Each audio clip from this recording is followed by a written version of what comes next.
everyone, it's Carrie and welcome back to another video. This is a video that I feel like might be exciting, might be boring to some, I don't really know, but I wanted to make this video to basically document my progress in this journey. So if you don't know me, my name is Carrie. I run Traveling Pony Studios, which is a small crochet business that I created to basically help cover all of my horses' many medical expenses. Because this is a video that's like going over basically a year of my crochet journey, I'll give a little bit of backstory as to how I actually got into this. I think I've always been a little bit more of a creative individual, but nothing in the crochet realm or fabric realm or textile realm. Like, I'm just not a super girly individual.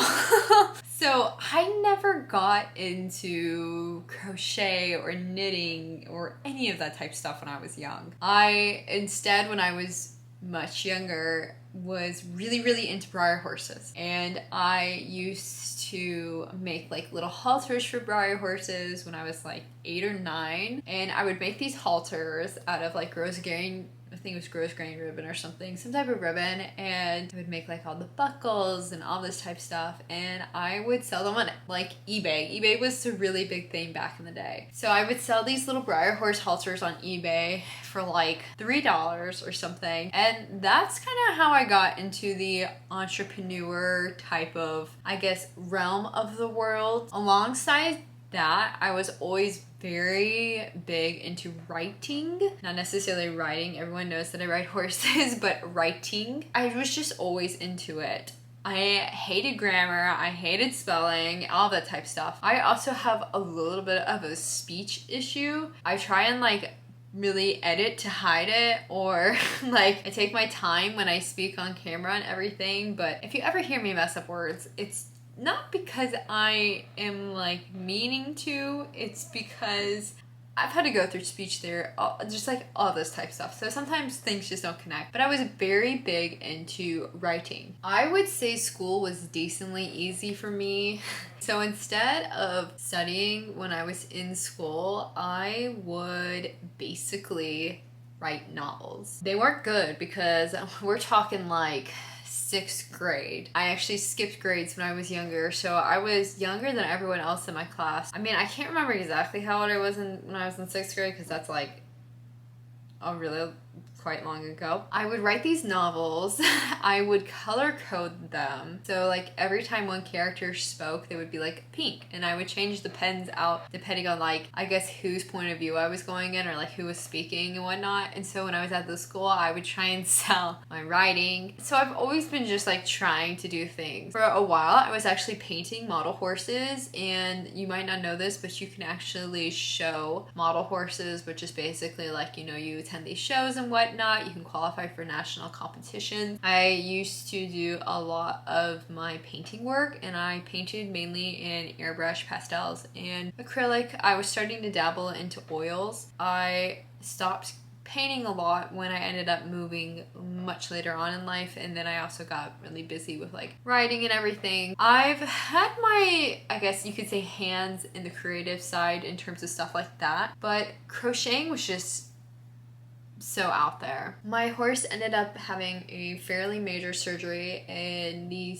kind of summer of 2022. Basically, the surgery entailed the people going into his foot. He was diagnosed with keratoma, which is essentially a tumor, and the tumor was pressing down on a bone in his foot, his coffin bone or his coffin joint. The surgeons and everything went in, they basically cut out like that much of his foot all the way down to the bone, removed the tumor, removed everything around it. Sorry guys, the angle might be different. I just had to change or like cut some stuff out because my battery was dying. But basically it was like 2 to 3 months of stall rest, and then gradually we were able to like do very limited turnout, get him outside, and then I was able to slowly start trying to ride him again. Well, like most things that tend to happen is the sitting around doing nothing, compensating for so much time over this thing that like we literally had no idea that he had until I just happened to personally feel something was like slightly off, like it wasn't even noticeable, and I sent him up for an MRI, and that's when we found it. Because of all of that, he had started to compensate, which in turn meant that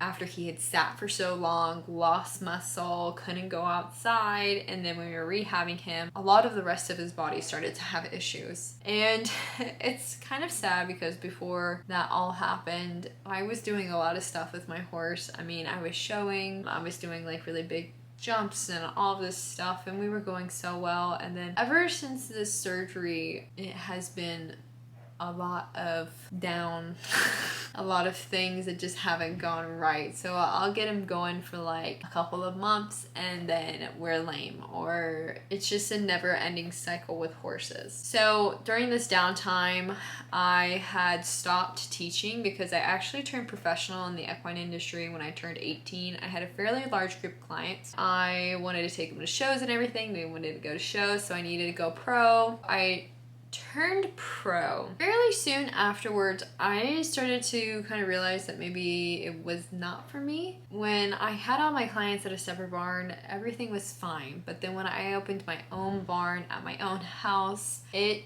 changed. I think the difference between having people like literally there all of the time and there's no escape. I was raised that hard work is very important. I don't know, sometimes I didn't necessarily feel like people were putting work in, but then expected these amazing results. So I very quickly realized that teaching and all that type of stuff was not for me. 2022 was basically the last year that I also had clients. It was difficult because that December, January, I had basically all of my clients leave. Whether it was because a lot of them were graduating and there was also a lot of people that just needed to move on, honestly. But basically I went from having like a fairly decently full barn or like 8 clients to like 1. It was quite a shock to the system, I would say. I definitely had a lot of problems. That year was extremely rough for me. During that time, I made Traveling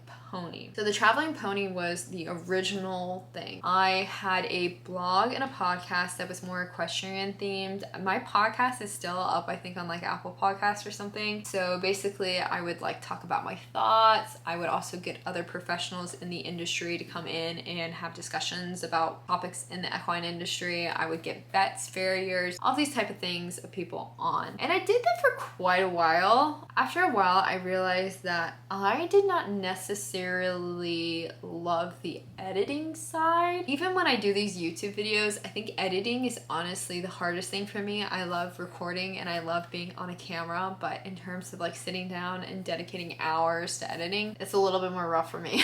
Sitting down and having these podcast episodes that were typically about an hour long was so hard for me to get through, because the thing was, you know, you would set up times. I got to interview some just like really cool people. Like I interviewed CEOs of like certain companies. Like I used to have a favorite like equestrian clothing company. I got to interview like the owner and do like all this stuff with them. And so I had a lot of amazing opportunities. There was always figuring out timing, sitting down and recording a podcast episode, because not only was I having to record and edit my own side of the audio, I was also having to record and edit somebody else's side of the audio. And I have a fairly professional sound system equipment. It's downstairs though, because I was also doing a lot of singing at one point in my life. So I have like the whole fancy microphones, all this type of stuff, but not everyone else has maybe nicer microphones. So then it was like editing, trying to fix people's sound quality, or people would like do these interviews in busy places where there's all this talking or cars. It was just a lot, and I really didn't care for the editing, and so it kind of like trickled down. I've told myself a few times that I would get back into it because I really like doing like podcasts. It's definitely something I've considered doing for like YouTube, is maybe if I ever decided to do like Patreon. I don't know if people would be interested in like Patreons. Make me want to like make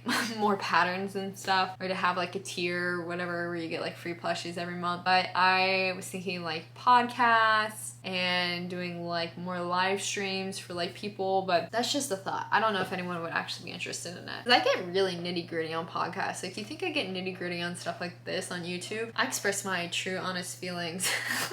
on a podcast, but it wasn't for me. So I kind of trickled off. The blog kind of trickled off, but I still had the Traveling Pony name. I was still doing some social media. I was working for a company that was doing a lot like with the educational side in the equine industry. And so I did social media content creation for them just because I was one of the few people that was like really comfortable that they had being on camera and like recording selfie videos of me and just like not caring, because I really don't care about a lot of things. And so I worked with them for a while, and then that kind of stopped because they stopped their like influencer type program. So basically in about the middle of 2023, I was not teaching anymore.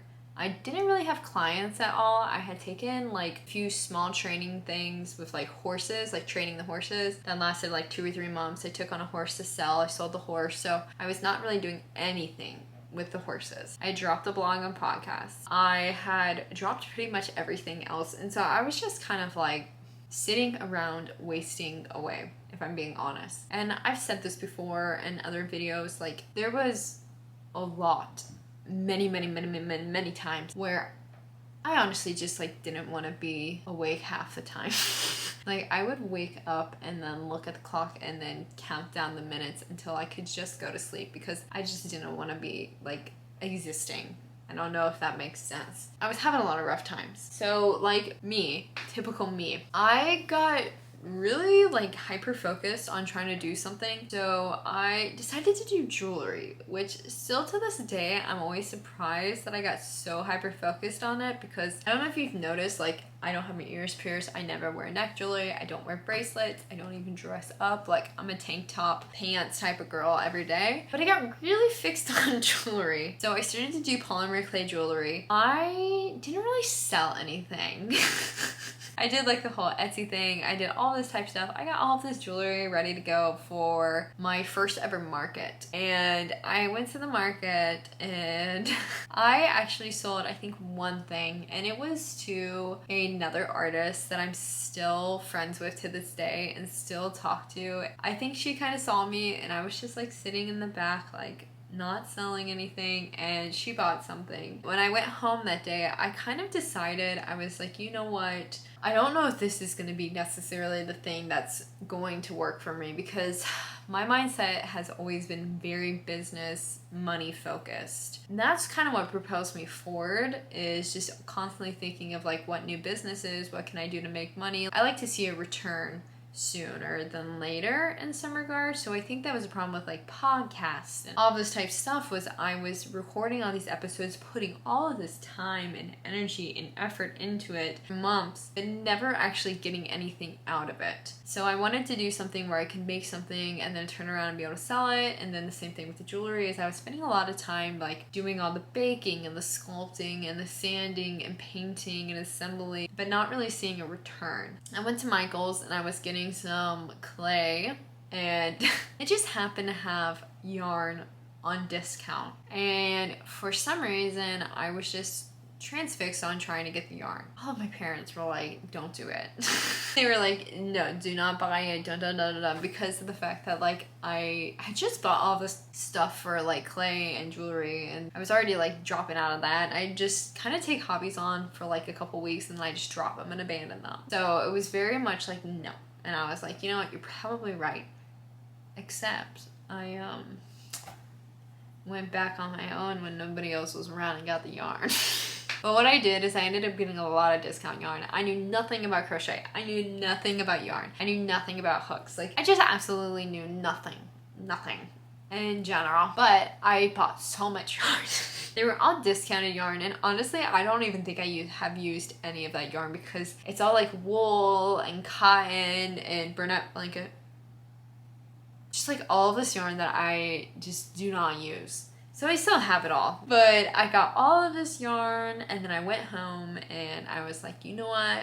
I'm gonna try and crochet. So I'm completely self-taught with crochet. I actually, like when I first started, I learned how to just get the yarn and everything and hook it onto my, hook or whatever. And I just kind of figured things out. I didn't do like courses. I didn't do any of this type stuff. It was just like trying to figure out how to actually like make shapes. For the longest time, I did not realize that you could crochet and not have to grab the yarn. So I'll give you guys an example. But for the longest time, I thought that like when I would crochet, I thought like you couldn't pull through like this. That was a foreign concept. So I would actually grab my yarn and like pull my fingers and pull it through. So when I was starting out, my stitches were so freaking tight because I was literally like using all my hands and all my fingers to like crochet, and my hands hurt so bad. But I just like started trying to do things. It was really bad. So I actually have pictures and videos. So I'm gonna be looking on my phone, but I'm gonna include like all the pictures and videos on my screen so y'all can see it. But we're gonna go over through some of this. So this was my first ever attempt at crocheting, and all I did was like normal chain stuff. And let me tell you, for the longest time I could not do a foundation chain. I'm better with foundation chains now that I've been crocheting longer, but like when I first started out, oh heck no. What in the world, foundation chain? Like, easily tell there's nothing coherent here. It's just like growing on one side. Like I didn't understand anything. So that was my first ever attempt, and I think I got this far and then I just gave up. And then my attention kind of started to get in the amigurumi side of things because I was just not like a hat person. I'm not a clothing person. I wanted something I could make that was cute. So amigurumi was definitely that thing that was like, oh okay, look, this is like small things to make. So I made my first ever octopus. I made this out of acrylic yarn, and you're gonna see a very common theme with my first couple creations is I did not realize that there were multiple loops in crochet. So I only crocheted, I believe, in the back loop for the first month, I think. I had no idea that you were supposed to go through both loops. Like I was just going on my own. I hadn't really sat down and tried to figure anything out. I was starting to get into reading patterns. I think I maybe watched one YouTube video and was like, okay, I'm gonna make this octopus. But this was the first ever octopus, and it was like literally this big. I don't even think I could make another one that small if I tried. After that, and this is June 18th, then I have these miraculous pictures. I tried to make my first ever bees. The bees, I do remember, I did watch a video. I think I just looked up like a YouTube video, crochet bee type thing, and I clicked the first one. And I did watch the video once. I then realized that watching YouTube videos and learning how to crochet was just not for me at all. I am like one of those type of people that my brain has to constantly be going. Watching a YouTube video, it was just so slow, and like I wanted to know the next step and I wasn't seeing the next step. This was kind of like I watched the video and then I learned how to read patterns. So I learned how to read my crochet patterns like pretty much right from the beginning because I just did not like YouTube videos. So this was the first ever bee that I ended up making, and as you can tell, I am still not working in both loops. Looking back on it, I realize it, but back then I just had no clue. I thought that's how crochet was supposed to be. I'd never seen crochet in person. I didn't have anyone helping me out. Like it looked normal to me. And then these are also from June 18th, which you can clearly see that things are a little bit crazy. First of all, the size difference is quite there. And the stuffing, it took me a while to realize the importance of stuffing because for a little bit I was like, okay, I'm gonna try and be like conservative on it, but then I realized now that I've been crocheting much longer, I much prefer the look of a really stuffed plushie opposed to an understuffed plushie. There's some people who prefer under, I prefer like pretty compact. There's definitely a stuffing issue also going on, but those were like my kind of beginning things. And then this was June 19th. The following day, I had made these two beads as well, and as you can tell, I'm still not working in the right loop. Stitches are pretty open, and this was also my first experience sewing, and it was kind of like, you can't see it in this, but it was pretty bad. And honestly, the pink one, you can't tell in this picture, but the wings were like not even in the center of its body. They were like completely sewn to the right. But I kept crocheting. I kept working. I ended up crocheting quite a few octopus, bees, all this type of stuff. So that's what's in this picture. It was kind of like my first thing that I was making. And this is what I say. I was literally crocheting and then turning around and within 5 days trying to sell this stuff. Kind of crazy. But at the same time, I marked it down so cheap. Like, I think my little octopuses were like it ranged from $3 to $5. They were just tiny. Honestly, I don't think the actual quality was like that bad or anything, but if you knew anything about crochet, then you would notice like not crocheting in both loops and all that type stuff. But I had these guys, and this was pretty much what I was gonna take to my first market. So I kept crocheting, and then this is June 25th. I started to make octopus in plush yarn. This is my first time getting into plush yarn. I had no idea that there was such a thing as like Chanel and plush, and looking back at it now, that's basically all I crochet in is primarily plush and Chanel. But I also made my first ever whales. Funny thing is, this is in Bernat blanket, and this was, I think, before I had ever gotten Sweet Snuggles. So I truly did not know what bliss was like. I was in constant agony and just didn't realize that I didn't have to be in so much pain all the time. This picture is from July 1st, and I think this would be technically what, like 2 weeks after I started crocheting, because my first ever one was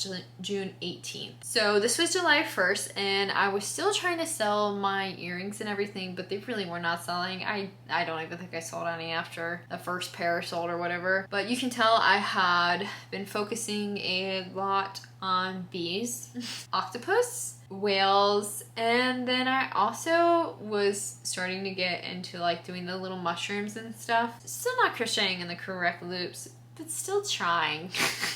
This was July 3rd, and so I think this is when I was really starting to figure out that you were supposed to crochet in both loops. This was my first ever jellyfish I'd ever done, and looking back on it, I kind of laughed because like they weren't bad for somebody who had only been crocheting for like, let's see, this wasn't even a full month. Looking back on them, they're definitely something.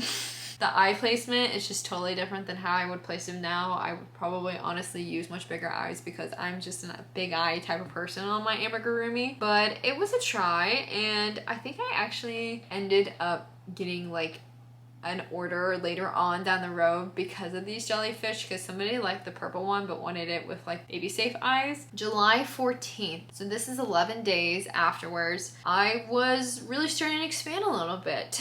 I had made these little bunnies. I had also started doing a lot more whales. I had made my first ever snakes, and I had made a ice cream cone kind of looking Hello Kitty type of thing. Also had made a different type of mushroom, because the first mushrooms I made were like the pop-up ones that I actually do now, but then I started seeing all those little mushroom men. So then I got into the mushroom men, and I would say once I started crocheting with plush yarn is when I realized that you crochet through both loops. And so by this point I was crocheting mainly through both loops. There were some older things that I still had that I was just doing back loops only, but I figured out a little bit. Oh, July 14th, that same day, I made my first amigurumi that was large, and let me tell you, it's scarring.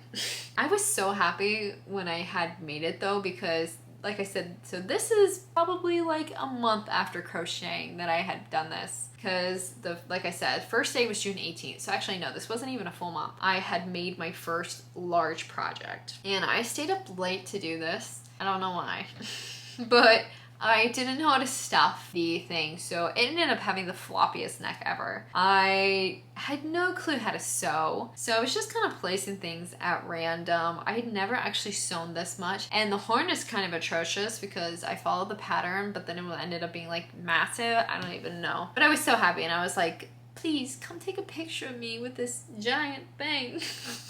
And that was my first ever, like, actually what I would say medium size plushie, because before that fact I was just doing octopus, snakes, whales, bees, kind of your simple small stuff. And this was my first, actually I think my first big one, and also Sweet Snuggles. So that was a turning point for me. July 17th came around, so 3 days afterwards, and I decided to also target another big project. And this was kind of the turning point, I think, in my crocheting, that I really decided that I really enjoyed doing kind of larger projects. So I made this strawberry bear. I was so proud of it, but I understuffed some things again. I had to take a picture with it because it was probably at the time my biggest project, especially in terms of stitch count. There was like 60 or 70 stitches in the hat. Like, it was a lot of time, and even looking back on it now, I would say I still am proud that I was able to do that basically a month into crocheting. I also started to do more small things like this. This was from the same creator, so I think it was like T's Library or something, and so I made the little chipmunk squirrel type thing as well the next day. So July 18th. July 20th, I made what I would consider to be one of my favorite things even to this day, even though I have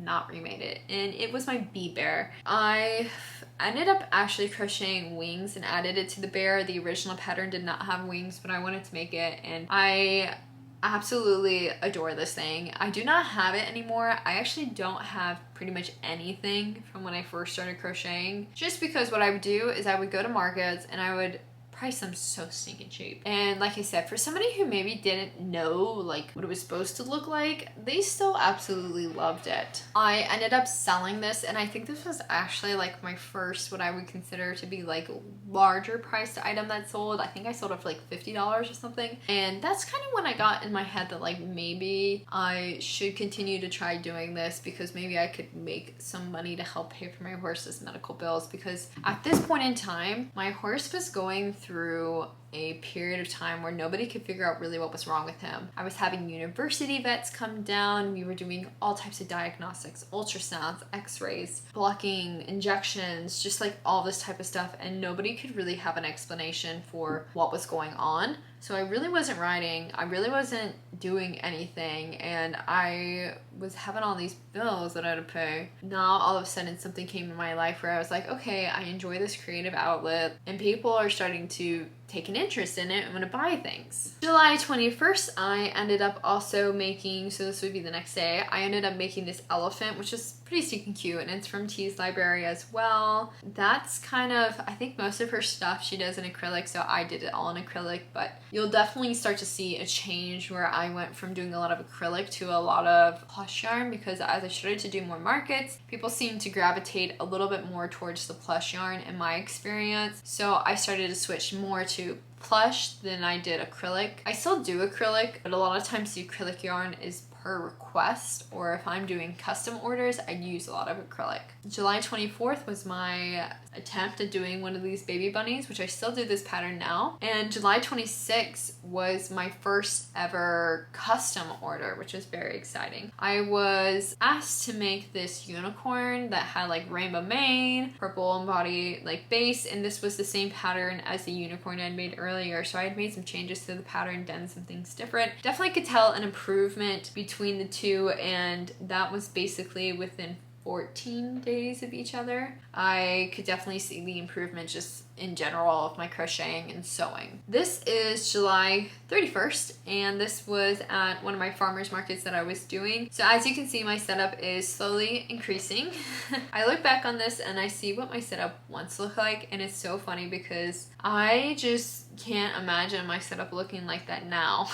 So little stuff and so little variety, but you know, at the time I was very proud of myself because this would be a little bit over a month into crocheting. August 3rd, I got asked to do a custom order as well, and I can't say this was my most proud thing because you'll see I did not quite know how to color change. It took me, I think, like a good solid 2 to 3 months to figure out how to like color change nicely. And as well, I was still trying to figure out this whole sewing thing. If the instructions like didn't clearly state something, I just couldn't figure it out. So I always thought that like ears and everything had to be stuffed. Evidently no, they don't need to be stuffed. But I ended up making this for a custom and they ended up loving it. I don't know. I look back on things and I'm like, man, I wish there was things I could change, but you know, it's whatever. August 4th, I ended up making my first ever bouquet. This is my rose bouquet, and these were my first times ever doing roses as well. I have not made a rose bouquet like this ever since, but that was my first time doing that. I was starting to do 2 markets a week. I was doing a Saturday farmer's market and I was doing a Monday farmer's market. So you'll see that I'm also gradually starting to pick up a few more like custom orders. I was starting to play around with it. I was getting a little bit more comfortable with my crocheting. Was like, you know what, I feel like I can kind of start to do these customs. So August 14th, this was a custom that I had. So this would be essentially 2 months into crocheting. I did this capybara for somebody who was picking it up from the market. And August 14th, I also had a custom order for a fox. This is the same thing. You can kind of tell in this one that I did not know how to color change, and the primary thing being the ears. I just did not know how to color change, and it was so confusing to me, and I just could not figure it out. This is August 17th. I remade the unicorn again, and this was actually for a auction raffle type things for a local horse organization for money. So I ended up making this unicorn, and then I crocheted like 3 roses to put in the box with it. And this is also August 17th. Still don't know how to color change.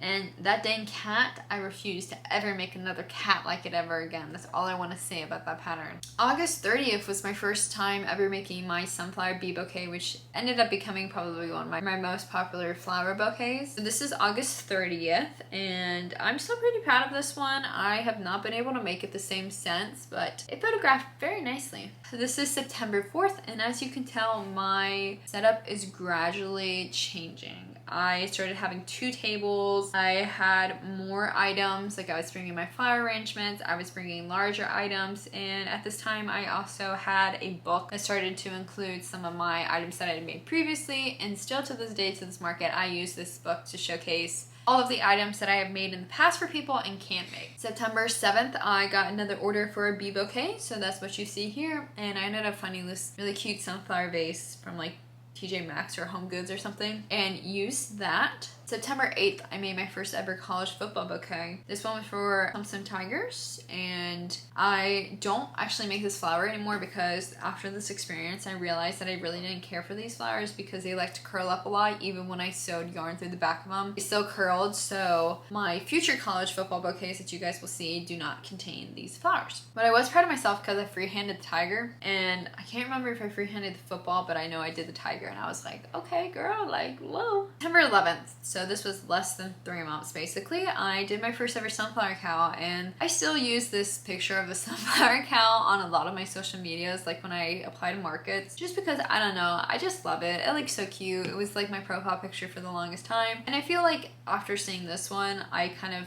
thought, okay, well maybe I'm starting to like get the hang of things a little bit better. September 15th, I have an elephant that I did. This is a picture September 16th of kind of how my market table was changing. I was having the bigger items, like I said. I was starting to include turtles. I had them made with the chickens. Don't get me going. But I was starting to change kind of my things. 3 months into crocheting, this is September 20th. This is one of my first, what I would say, larger items that I did, which was my triceratops, and I ended up making many triceratops and still make them to this day, and I actually quite enjoy it, but this was definitely one of my first, like I would say, larger ones. September 23rd, you can see in my table the difference. I'm starting to carry a lot more larger items. Before doing a lot of small items, now I'm starting to carry larger items, still keeping small items, but definitely focusing a little bit more on the larger ones. This is September 30th and September 30th, and these are 2 more triceratops that I did. October 2nd was kind of the day where I was also expanding and trying more of the flower cows. So I have a lavender one, and I have a daisy one, and then I had made the cherry blossom one previously before I had made these 2, but these were like the 4 main ones that I had made from Zero Gravity's pattern. I modified the pattern and made this witch cow, and this was October 5th because it was kind of Halloween time, so I was like, okay, I want to do something on theme. This is October 9th,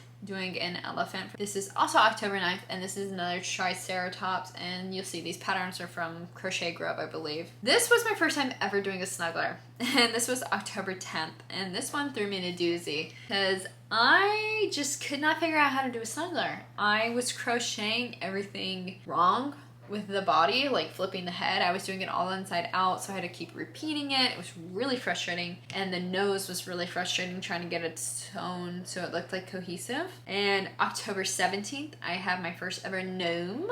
I still have this gnome, but it was quite big and a lot of people liked it, but nobody wanted to get it. So I still have this gnome. I still have all my Christmas stuff. It's just like sitting way down there. This is my second snuggler that I ever did on October 20th. So I think at this point I'm officially like 4 months into crocheting. This was a custom order for somebody. And then October 26th, I got my first couple custom orders for the sunflower cow modified to be baby safe. So I ordered these custom eyes off of Etsy with these sunflowers in them. This is 4 months into crocheting, sunflower cow, baby safe. Then we hit November 13th and we hit right before my first ever big market. So up to this point, I was doing farmers markets and I was doing the 2 a week. I decided I wanted to take the leap of faith to try and do a larger market, and that entailed more money up front because the fee was like $220, I believe. A lot more prepping. So I stopped doing the farmers markets because I wanted to focus on like trying to make as much as possible for this because I knew it could be a very big event. So November 13th, I did my little mock setup at my house because I'd never set up this tent before. I had to get a brand new tent that was white and nicer quality for these markets. I got my logo for the first time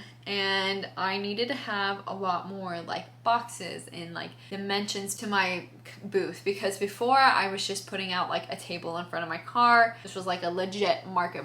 I couldn't just be like having a little fun time. November 18th. So this would be 5 months into crocheting. I did my first ever big market, and this was also my first market that I ever did that I made the sales that I made. I was absolutely blown away. So I think I made about 2,500 at this market, somewhere around that, and it blew me away. I had so many people coming up to me that were like so supportive. I made relationships with some of my customers that are still customers to this day and are return customers. And it was just an experience that showed me like, hey, I can do this, and really changed how I was feeling and pushed me to grow and expand as I have this year and continue crocheting, because at this point I was still kind of like playing around with it. I was like, what do I do? Like, it's gonna be another hobby that gets like thrown away and tossed aside within like a couple of months of me doing it. November 23rd, I was picked for my first ever and only pattern test run.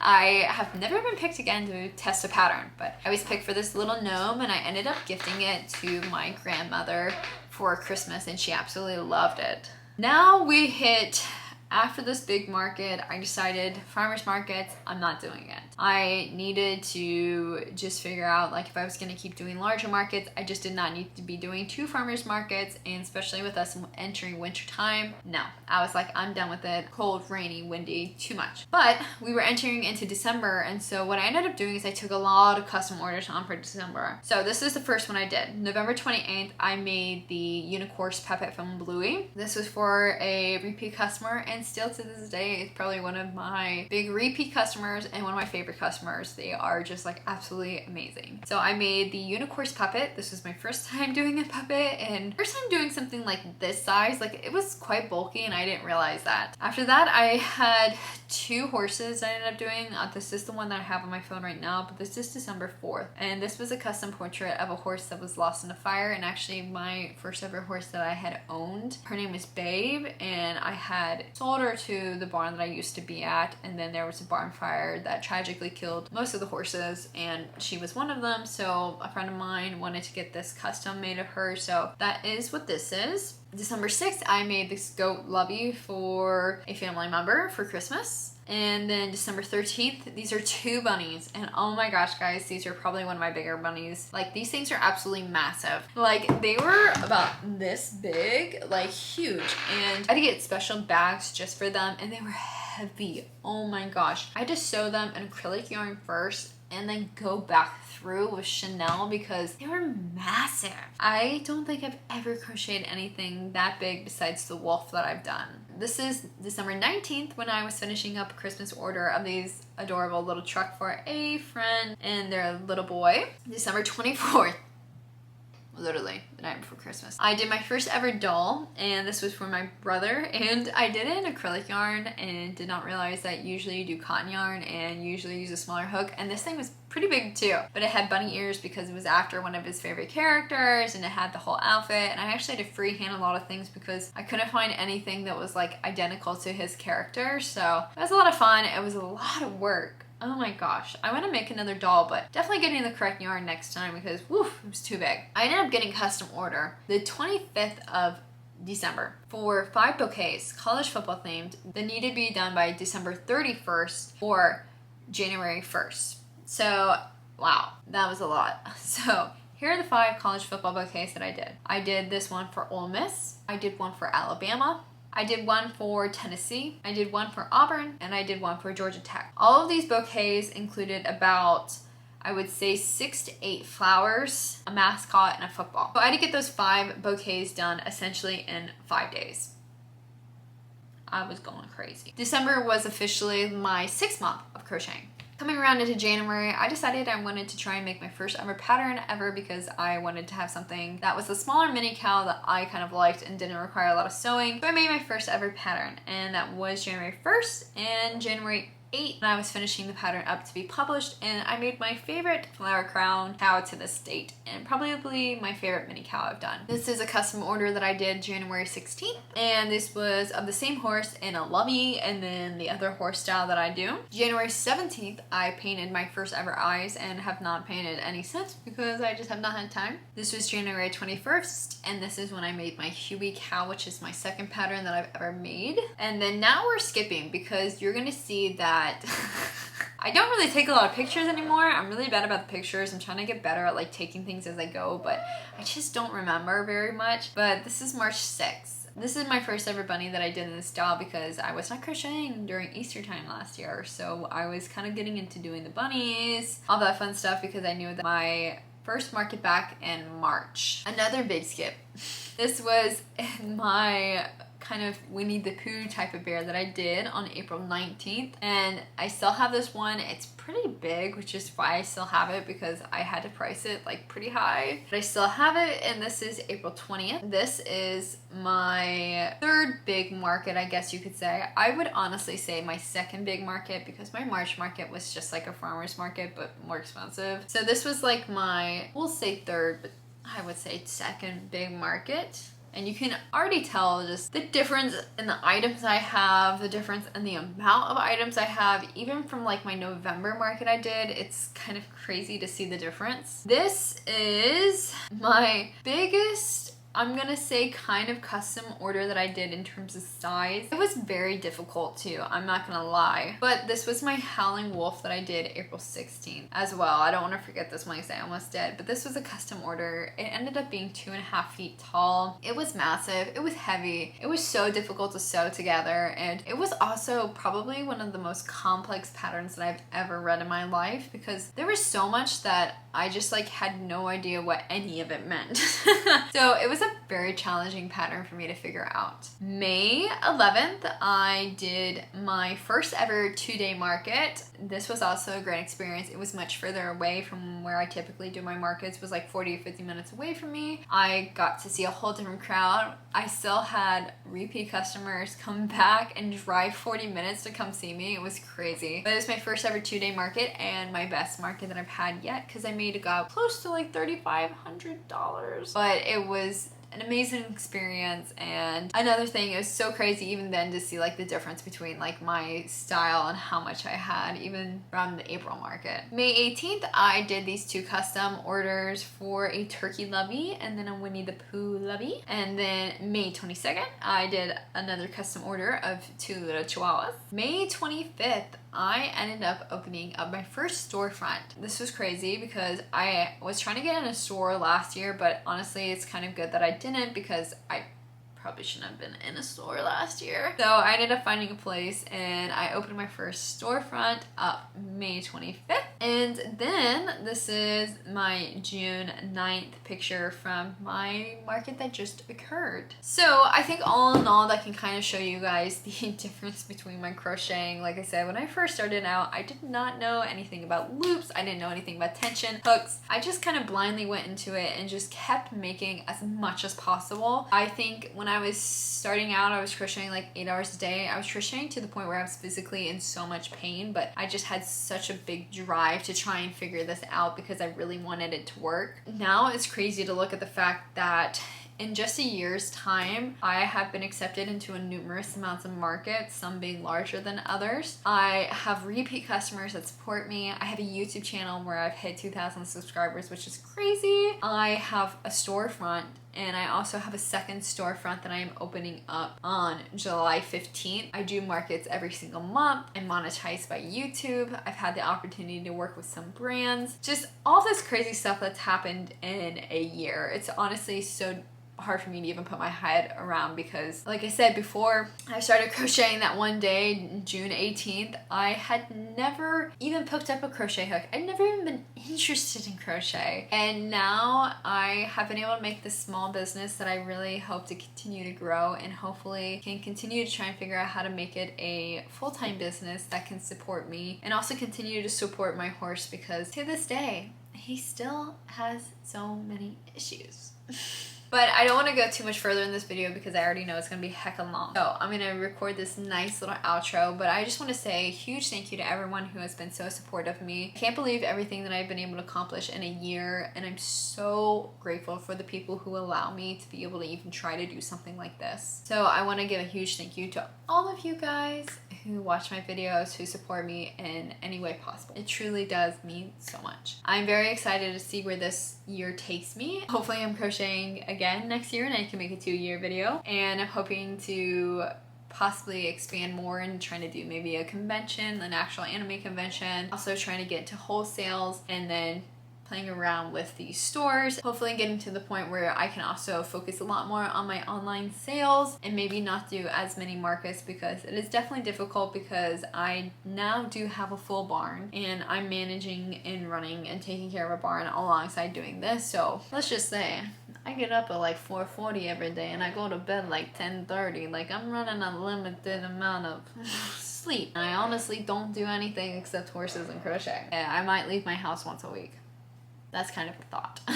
But I hope you guys enjoyed this video. If you do, make sure to subscribe, stick around. I do all types of videos, market overviews, crochet videos, crochet hauls, just like anything you can think of. I'll probably do it at some point. But without further ado, I'm going to end this video right here. And I want to say thank you guys again. And I hope you guys have an amazing rest of the day. And I hope to see you in the next video.